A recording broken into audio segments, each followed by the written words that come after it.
we might see the biggest upset in the history of the Champions League this year. In today's news, we see how Newcastle could almost end up with the best attack in the Premier League. Look at who actually has the hardest Champions League schedule and try to correctly predict every big match this weekend. Last week we failed horribly, so we got to redeem ourselves. The one prediction I did get right was my boy joining Newcastle. Y'all even heard it. I did say if that ends up happening, they better slide me a milli, so I'm waiting on it. If they sell Isak to Liverpool, they could end up lining up like this because Wisa is still a target of theirs. Newcastle is my second team in the Premier League this season, I'm not gonna lie. Right, what would really be crazy though is if Isak ends up staying. I actually think that could possibly happen. If Liverpool's deal can't get done, he will end up being reintegrated into the squad, meaning this is how they could line up. And man, this would be one of the nastiest attacks in the Premier League. Ooh, damn, I hope it happens. I think the reality is he'll probably end up joining Liverpool though, which I feel like means Ekitike will play on the left. Arne Slot a couple weeks ago said he could play with two strikers, but I have a feeling Gakpo would get dropped and they would end up lining up like this. Technically, Hugo Ekitike could be dropped too to the bench and Gakpo start. This is how it would look if they did end up playing with two strikers though. They play Arsenal this weekend, which is going to be such a good match, bro. We're going to predict it in a sec, but this is their fixture list for the Champions League this season. They got Real Madrid, meaning Trent is going back to Anfield. That's going to be so interesting to watch. They also got Inter Milan, Atletico, Frankfurt, PSV, Marseille, Karabag, and Galatasaray, who is a sleeper. Hey, that's not a team you want to be drawing from pot 4. People are saying PSG have the hardest schedule. They got Bayern, Barcelona, Atalanta, Leverkusen. Both those sides, though, I'm not quite sure. Gasperini and Xabi Alonso both left. They do got Tottenham, though. They got Sporting, Newcastle, and Athletic Bilbao, the two clubs you don't want to be drawing from pot 4 either. As for Barcelona, they got Paris, they got Chelsea, Frankfurt, Club Brugge, which I think won't be too easy, Olympiacos, Slavia Praha,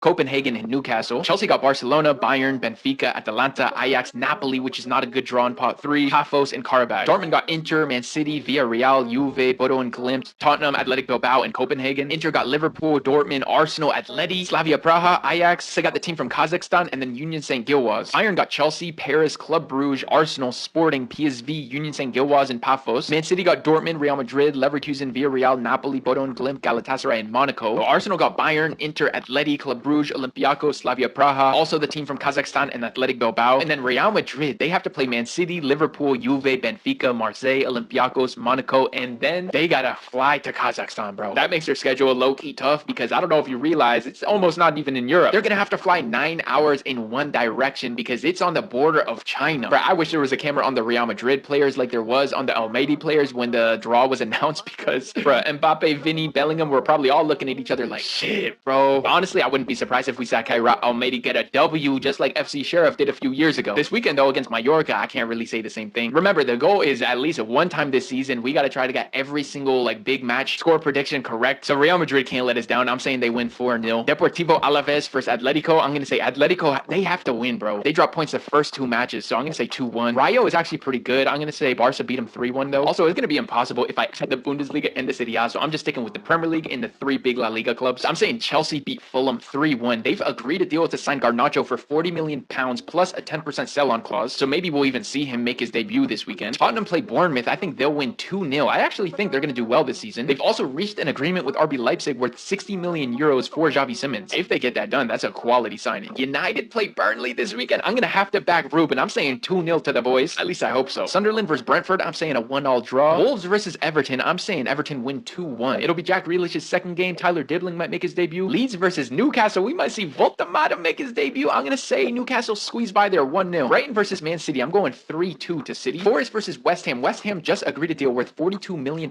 in total for 21-year-old Portugal international Mateus Fernandes, but I don't think that'll have any effect on the match. I'm saying Forest win 3-0. Then I think Aston Villa will beat Palace 2-0 with Eze gone. And then Liverpool versus Arsenal. He might actually make his debut for Arsenal. I don't think Liverpool are at their full strength yet. Arsenal neither. I'm going to go 2-2. Anyways, that's the news. Let's see what happens, and I'll catch y'all on Monday.